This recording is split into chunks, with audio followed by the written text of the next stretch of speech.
बच्चों ध्यान दें, हम समास प्रकरण में निरंतर इधर कई वीडियो डाले हैं, उसी में आज एक अगला वीडियो है जो समास परिचय के नाम से है, लेकिन इसमें कर्मधारय समास के बारे में बताएंगे। इससे पहले हमने 6 समास का नाम और उनका संकेत में परिचय लिख दिया है, जिस पर आप फिर से एक बार अमल दे सकते हैं। समास 6 प्रकार का होता है। अव्ययी भाव समास में पूर्व पद प्रधान होता है, तत्पुरुष में उत्तर पद प्रधान होता है। कर्मधारय समास में विशेषण और विशेष, इसमें 2 शब्द होते हैं, विशेषण और विशेष। विशेषण क्या होता है? विशेषण विशेष बहुवचन। विशेषण का अर्थ विशेषता बताने वाला शब्द, और विशेष माने जिसकी विशेषता बताई जाए। विशेषण बताने वाला, जैसे काला घोड़ा, तो घोड़ा क्या हो गया? विशेष हो गया। और घोड़े का कलर क्या है? काला है, तो यह विशेषण हो गया। इस तरह से ऐसे शब्द जो किसी चीज की विशेषता बताने वाले होते हैं वो विशेषण कहलाते हैं, और विशेष जिसकी विशेषता बताई जाए। तो इस समास में यह ध्यान देने की बात है कि जो शब्द आपके सामने विग्रह के लिए होगा या विग्रह किया हुआ शब्द होगा, उसमें एक निश्चित रूप से विशेषण होगा, एक विशेष होगा। विशेषण आपको शंका समाधान हमने कर दिया कि विशेषण हुआ है जिसकी विशेषता बताने वाले शब्द हों, और विशेष हुआ है जिसकी विशेषता बताई जाए। जैसे काला घोड़ा, काला घोड़ा क्या है? इसमें विशेषण है, विशेषण है, और विशेषता इसकी क्या है? काला। घोड़ा क्या हो गया? विशेष हो गया, विशेषण हो गया, और उसकी विशेषता क्या हो गई? काला रंग, कलर। इस तरह से यह कर्मधारय समास की परिभाषा है। इसके 5 भेद होते हैं। पांचों का नाम पहले आपको मैं बता देता हूं, ध्यान दे दीजिए। विशेषण पूर्व पद कर्मधारय समास, इसके बाद दूसरा होता है उपमान पूर्व पद कर्मधारय समास, तीसरा होता है उपमान उत्तर पद कर्मधारय समास, चौथा होता है विशेष उभय पद कर्मधारय समास, पांचवा होता है विशेषण उभय पद कर्मधारय। थोड़ा थोड़ा सा अंतर होता है, बहुत अंतर नहीं होता है। जैसा नाम है उसी तरह से इसमें अंतर होता है। जैसे अब इसमें पहला है कर्म विशेषण पूर्व पद कर्मधारय। विशेषण पूर्व पद, हमने इसको पहले बताया है कि समास में 2 पद होते हैं, 1 और 2। जो पहला होता है पूर्व पद होता है, और दूसरा जो होता है उत्तर पद होता है। संध में भी यही स्थिति होती है। तो यहाँ कहा जा रहा है कि विशेषण पूर्व पद, अगर विशेषण पहले हो तो वह क्या होगा? विशेषण पूर्व पद कर्मधारय समास। अब जैसे यहाँ उदाहरण विशेषण और विशेष आपके समझ में आ गया होगा। अब जैसे हमने यहाँ एक उदाहरण के द्वारा आपको समझाने की कोशिश किया, कृष्णा सर्प है। कृष्णा क्या है? विशेषण है। सर्प क्या है? विशेष है, काला सर्प। इस तरह से अब देखिए दूसरा उदाहरण उसी का है, मधुरम फलम। फल क्या है? ये विशेष है, और मधुरता क्या है? उसका विशेषण है। अगर यही हो जाए, इसी के जगह पर हो जाए कि कठोर फलम, तो फल क्या है? विशेष है, और इसकी विशेषता क्या है? कठोर। कटु हो जाए, तो इस तरह से यह मधुरम जो होता है, किसी भी ऐसे शब्द आए समास में जिसमें पहला पद में आपको विशेषण दिखाई दे। विशेषण माने उसकी योग्यता, उसके गुण। अपने भाषा में समझिए, जैसे पुरुष है तो पुरुष, इस पुरुष की क्या विशेषता है? श्रेष्ठ है। देश है, देश क्या है? विशेष है। तमाम देश होंगे, लेकिन ये देश कैसा है? सुंदर देश है। नदी है, अब नदी छोटी है, बड़ी है, पवित्र है, कैसी नदी है? इसकी महती नदी, महान नदी हो गई, यह नदी की विशेषता है। अगर यही लघु नदी होती तो यह भी इसकी विशेषता है, छोटी नदी है। महान देव, तो महान है कौन? देव। अगर यहाँ मानव हो जाए तो महान मानव। तो इस प्रकार से ऐसे शब्द जिसमें पहले विशेषण दिया हुआ हो, बाद में विशेष वस्तुओं की चर्चा की गई हो, वह कर्मधारय पूर्व पद समास कहलाते हैं। इनके अलावा आपकी किताब में तमाम इस तरह के उदाहरण दिए गए हैं। अभ्यास के प्रश्नों को या अभ्यास के उदाहरण को करना और देखना। उपर्युक्त वाक्य में प्रथम पद पूर्व पद उत्तर पद की विशेषता का वर्णन कर रहा है। अब ये जितने उदाहरण है इसमें पूर्व पद कौन है? ये पहले वाले जो है ये सारे पूर्व पद हैं। और इसमें इधर वाले फलम देवम नदी ये उत्तर पद है। इन उत्तर पद विशेषता का वर्णन कर रहे हैं। ये उत्तर पद जो है इसकी विशेषता का वर्णन कर रहे हैं। इस नाते यह हो गया कर्मधारय विशेष रूप समास। ये समास हो गया। दूसरा है उपमान पूर्व कर्मधारय। आपने अलंकार में पढ़ा होगा कि जहां तुलना की जाती है किसी वस्तु से उपमेय और उपमान, तो ये उपमान क्या है? उपमान पूर्व पद कर्मधारय जिसमें तुलना की जाए और उपमेय जिससे तुलना की जाए। अब जैसे उदाहरण के लिए हमने दिया है चंद्रमुखम। चंद्र क्या है? उपमान हो गया। चंद्र क्या है? उपमान है, उससे तुलना की जा रही किसकी? मुख की। तो चंद्रमुख, चंद्र क्या है? चंद्र के समान। और उपमान क्या है? उपमेय। तो इस तरह से आपको यह समझ में आ गया होगा कि उपमान जिससे तुलना की जाए, उपमेय जिसकी तुलना की जाती है, इसे हम कहते हैं उपमान पूर्व पद कर्मधारय समास। उदाहरण इसमें आपको नीचे हम दे रहे हैं। घन इव श्यामा। अब घनश्याम लिखा हुआ हो, अगर इसकी व्याख्या करनी हो तो आप व्याख्या कर दें। घन माने होता है बादल, इव माने तरह और श्यामा माने कृष्ण। बादल की तरह कृष्ण, तो घनश्यामा हो गया। घन के समान काला।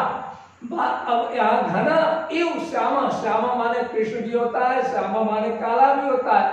तो यहाँ घन इव श्यामा, घनश्याम। अब यह घन माने बादल की तुलना किससे की गई? कृष्ण से या काले से की गई। इस नाते यहाँ पर उपमान पूर्व पद कर्मधारय समास हो गया। जो जिसकी तुलना की जाए और जिससे की जाती है, ऐसे में पहले पद अगर आते हैं, उपमान पहले होता है, जिसकी तुलना की जाती है और जिससे की जाती है वो बाद में होता है, तो वहां पर उपमान पद कर्मधारय समास होता है। यहाँ पर 3 उदाहरण दिया है। कमल इव कोमलम। कमलम कमल की तरह, कोमल। कमल इव कमलम, कमल के समान कोमल। अब यह क्या हो गया? कमलम क्या है? उपमान है। कोमल क्या है? ये उपमेय है। तो इस तरह से यहाँ पर भी देख लीजिए। चंद्र इव मुखम पहला उदाहरण है। चंद्रमा ये उपमान है, मुखम क्या? उपमेय है। तो इस तरह से दूसरा समास हुआ। कौन सा समास? कर्मधारय समास, जिसमें उपमान और उपमेय 2 पद हों, लेकिन उपमान पहले हो, उपमेय बाद में हो, तो वहां पर ये समास उपमान पूर्व पद कर्मधारय समास होता है। हमने यहाँ बीच में ध्यान देने के लिए हमने इसलिए अलग अलग कर दिया है कि अगर इसे छोटा छोटा समझने की कोशिश करेंगे तो आपको पूरी तरह से आ जाएगा। परीक्षा में कोई भी इसमें से उदाहरण आ सकता है किसका है, तो आपको यह याद करने के लिए छोटे छोटे भाषा के अनुसार आपको हमने बांट दिया है। तीसरा है उपमान उत्तरोपद कर्मधारय समास। उपमान उत्तरोपद, अगर उपमान क्या है? चला गया उत्तर में, और जिस समास में पहले उपमेय और बाद में उपमान हो। पहले देखिए, अब यह ठीक इसी का उल्टा हो गया। इसमें पहले उपमान आया, बाद में उपमेय आया। अब इसके नीचे क्या कर रहा है? उपमानो उत्तरोपद कर्मधारय। जिस समास में पहले उपमेय जिससे तुलना की जाए, उपमान जिसकी तुलना की जाए, वो आ जाता है। तो वहां पर उपमानों, इन दोनों में एक ही अंतर है। इसमें उपमान पहले है तो इसमें उपमान बाद में है, इसमें उपमेय पहले है तो इसमें उपमेय बाद में है। मुखम चंद्र युग, मुख चंद्रमा के समान। नर सिंह युग, नर व्यक्ति या नर सिंह युग, नर सिंह के समान। तो इस तरह से इसमें सबसे पहले क्या आया हुआ है? उपमेय और फिर उपमान आया हुआ है। तो उपमेय के बाद उपमान आया हुआ है, तो ये उपमानो उत्तर पद हो गया। वह उपमान।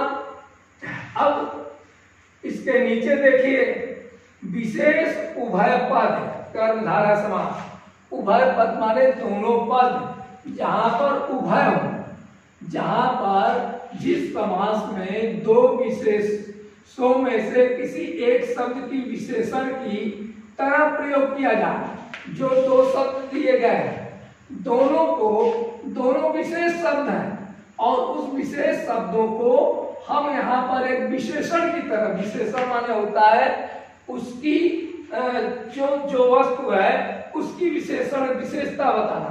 अब जैसे यहाँ पर वायसो च तथो दंपति, वायस दंपति, तो माने दोनों, वायसो उम्र के, तो इस तरह से वायसो दंपति विशेष, इसमें दोनों शब्द हैं।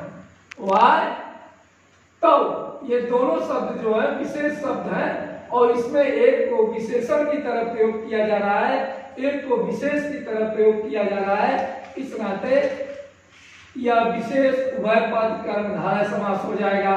दूसरे उदाहरण में भी आम्र, आम्रचसो वृक्ष, ये दो शब्द हैं, दोनों एक जैसे हैं शब्द विशेष, लेकिन इसमें आम्र शब्द को विशेष के रूप में प्रयोग किया गया है। इस नाते आम्र वृक्ष, आम के वृक्षों के समान। तो यहाँ पर यह हो गया विशेष उभय पद कर्मधारय समास। विशेषण उभय पद कर्मधारय, जिस समास में या दोनों पद में विशेषण होता है। अब ठीक यही है, यहाँ दोनों विशेष है, यहाँ दोनों विशेषण है। अब जैसे द्वंद्व समास जैसे आपने पढ़ा है कि माता पिता, उसी तरह से शीत और उष्ण दोनों एक समान है। इसमें दोनों में एक, ये दोनों क्या है? विशेषण है। गर्म होना ये भी विशेषण है, ठंडा होना ये भी विशेषण है। ऐसे जहां पर दोनों शब्द क्या हो, योग्यता को बताते हो, विशेषता को बताते हो, वहां पर विशेषण उभय पद कर्मधारय होता है। तो यहाँ पर दोनों की विशेषण, इस नाते शीतो उष्णम, शीत च उष्णम। इसी तरह से कृतम च अकृतम, करना नहीं करना। अब ये दोनों क्या हो गया? कृतम अकृतम। अब इस तरह से आपके सामने यह चार्ट, यह परिभाषा और यह उदाहरण आपको स्पष्ट कर रहा होगा कि कर्मधारय समास में हमको मुख्य रूप से जो ध्यान देना होता है, वहां यह परिभाषा लिखा गया है विशेषण विशेषण का समास है, जिसमें विशेषण और विशेषता का दो शब्दों का है। अब लेकिन यह बंट करके 5 रूपों में हो जाता है। तो जिसमें पहले नंबर पर क्या हो जाए, विशेषण हो, तो वो विशेषण हो जाएगा। जिसमें दूसरे नंबर पर उपमान हो और उसके बाद उपमेय हो, तो वो उपमान हो जाएगा। और तीसरे नंबर पर जिसमें पहले उपमेय हो, बाद में उपमान हो, पहले बाद में उपमेय हो, तो उपमान उत्तर पद हो जाएगा। और जिसमें अब ये दो ठो है, ये दोनों भी एक दूसरे, दो शब्द जो आए हुए हैं दोनों एक विशेष शब्द है, लेकिन उसमें एक का प्रयोग विशेषण की तरह हो रहा है, एक का विशेष की तरह हो रहा है। तो विशेष उभय पद कर्मधारय समास। इसमें दोनों पद जो है विशेषण है। गर्मी भी विशेषता है, जाड़ा भी विशेषता है, करना न करना ये सारी विशेषताएं हैं। लेकिन इसमें एक पद विशेषण हो जाता है, एक विशेष बन जाता है दोनों विशेषण में से।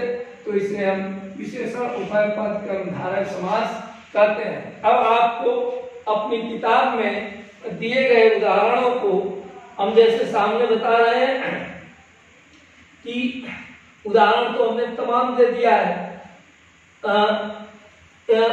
अधरा पल्लवा यू, अधरा, अब अधरा माने होता है ओट, पल्लव आम के पल्लव या पत्ता से संबंधित यू, ओट पत्ते की तरह है। तो अब इसमें क्या हो गया? अधरा पल्लवाई, यह हो गया विशेषण पूर्व पद कर्मधारय समास। तो आप उदाहरण देखेंगे, उदाहरण को देखने से ही नहीं काम जिस प्रकार से हमने श्यामपट्ट पर लिख करके एक एक उदाहरण आपके सामने समझाने का कोशिश किया है, इस प्रकार से काफी पर आप इन अभ्यास के प्रश्नों को, दिए गए अभ्यासों को करेंगे तो यह आपके लिए और परीक्षा के दृष्टि से अत्यधिक उपयोगी होगा, जिसमें आप परीक्षा में पूरे के पूरे अंक अर्जित कर